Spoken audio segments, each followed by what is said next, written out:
महाराष्ट्र में देवेंद्र फडणवीस के नेतृत्व में नई सरकार का गठन 5 दिसंबर को होने जा रहा है। इस महत्वपूर्ण कार्यक्रम में देवेंद्र फडणवीस मुख्यमंत्री पद की शपथ लेंगे, जबकि एकनाथ शिंदे और अजित पवार उप मुख्यमंत्री के रूप में शपथ लेंगे। शपथ ग्रहण समारोह मुंबई के ऐतिहासिक आज़ाद मैदान में आयोजित होगा, जहां सुरक्षा के विशेष उपाय किए गए हैं। मुंबई पुलिस के 2500 जवानों के अलावा राज्य रिजर्व पुलिस बल, सशस्त्र पुलिस बल और अन्य सुरक्षा एजेंसियों को भी अलर्ट पर रखा गया है। कार्यक्रम स्थल के आसपास सुरक्षा घेरे को कड़ा किया गया है ताकि कोई अप्रत्याशित घटना न हो। इसके अलावा शहर के विभिन्न हिस्सों में ट्रैफिक व्यवस्था भी प्रभावित हो सकती है, जिससे लोगों को असुविधा हो सकती है।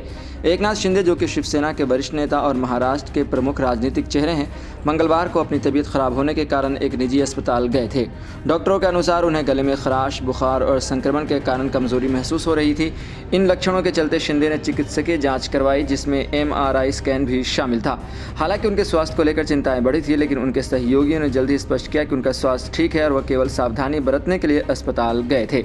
उन्होंने इस समय का उपयोग स्वास्थ्य लाभ के लिए किया। शिंदे के स्वास्थ्य के बाद उनके समर्थकों ने यह भी स्पष्ट किया कि वह नई सरकार के गठन से नाखुश नहीं हैं, जैसा कि पहले अटकलें लगाई जा रही थी। अस्पताल से लौटने के बाद भारतीय जनता पार्टी के वरिष्ठ नेता देवेंद्र फडणवीस ने एकनाथ शिंदे से उनके आधिकारिक आवास वर्षा पर मुलाकात की। यह बैठक बीजेपी के शीर्ष नेतृत्व से दिल्ली में की गई सलाह के बाद हुई, जिससे संकेत मिलता है कि दोनों दलों के बीच गठबंधन को लेकर कोई मतभेद नहीं है। यह मुलाकात इसलिए भी महत्वपूर्ण मानी जा रही है क्योंकि शिंदे के नेतृत्व वाली शिवसेना अब बीजेपी के नेतृत्व वाले महायुति गठबंधन का हिस्सा हो जाएगी।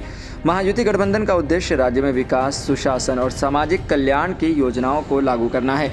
महायुति गठबंधन ने 20 नवंबर को महाराष्ट्र विधानसभा चुनाव में भारी जीत हासिल की थी और अब राज्य में नई सरकार का गठन होने जा रहा है। इस सरकार का गठन राज्य की राजनीति में एक महत्वपूर्ण मोड़ है। इस गठबंधन में बीजेपी, शिंदे की शिवसेना और अजित पवार की राष्ट्रवादी कांग्रेस पार्टी NCP शामिल है।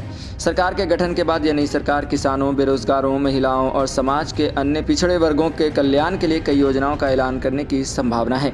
साथ ही राज्य में बढ़ते वायु प्रदूषण और कल संकट जैसे दीर्घकालिक मुद्दों का समाधान भी सरकार की प्राथमिकताओं में रहेगा। राज्य की राजनीति को फिर से आकार देने की दिशा में महत्वपूर्ण साबित हो सकता है। शिंदे और फडणवीस की जोड़ी को लेकर यह माना जा रहा है कि दोनों दलों के बीच सामंजस्यपूर्ण कामकाज से राज्य को लंबे समय तक स्थिरता बनी रह सकती है। साथ ही महाराष्ट्र में विकास, रोजगार और स्वास्थ्य के क्षेत्रों में बड़े सुधारों की उम्मीद की जा रही है।